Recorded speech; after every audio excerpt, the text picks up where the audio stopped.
উন্নত চিকিৎসা শেষে বিএনপি চেয়ারপারসন বেগম খালেদা জিয়া দেশে ফিরে এসেছেন। সাথে ফিরেছেন তার দুই পুত্রবধূও। কিন্তু কেন দেশে ফিরছেন না বিএনপির ভারপ্রাপ্ত চেয়ারম্যান তারেক রহমান? সে প্রশ্ন ঘুরপাক খাচ্ছে দেশের সাধারণ মানুষ সহ রাজনীতি সংশ্লিষ্টদের মনে। তবে বিএনপি নেতারা বলছেন, রাজনৈতিক পরিবেশ নিশ্চিত হলে সব আইনি প্রক্রিয়া সম্পন্ন করেই দেশে ফিরবেন তারেক রহমান। মোশাররফ তালুকদারের ক্যামেরায় বিস্তারিত থাকছে প্রতিবেদনে।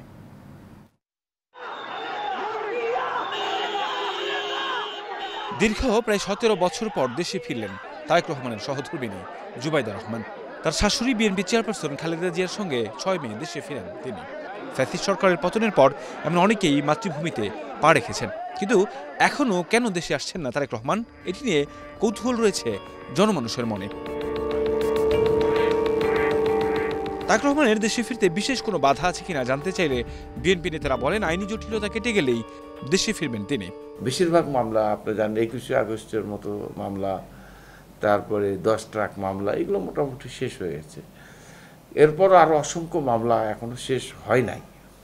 তো আমরা আশা করছি এই সমস্ত মামলা শেষ হলে দেশের স্বাভাবিক অবস্থা এবং সরকার যারা আছে তার নিরাপত্তা ব্যবস্থা আরও ভালো অবস্থান সৃষ্টি করলে, তারা তার নিরাপত্তার ব্যবস্থাকে আরও শক্তিশালী সক্রিয় করলে উনি অবশ্যই, আমরা বিশ্বাস করি আগামী নির্বাচনের আগে অবশ্যই উনি ফেরত আসবেন। জননেতা তারেক রহমানের দেশে ফেরা এটাও সময়ের ব্যাপার মাত্র, যে কোনো সময় উনি দেশে আসতে পারেন।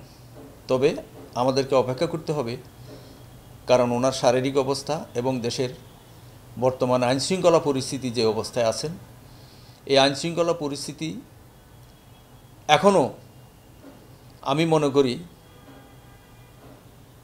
সম্পূর্ণ নিয়ন্ত্রণে নেই। একই সাথে তার দেশে ফেরার মতো রাজনৈতিক পরিবেশও নিশ্চিত হয়নি বলে জানান তারা।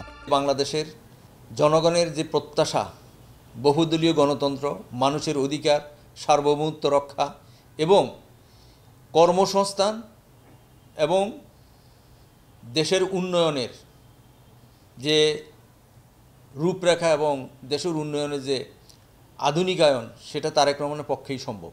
যত তাড়াতাড়ি দেশে ফেরত আসবে তাতে করে নেতাকর্মীরা তো আশ্বস্তই হবে এবং অরিজিনাল যে জিনিসগুলো, যারা কারা মাঠে ছিল কারা ছিল না, এই জিনিসগুলো উনি বুঝতে পারবেন। কারণ বিভিন্ন সময় বিভিন্ন জনের কথা শুনে উনি অনেক সময় কনফিউজ হয়ে যায়।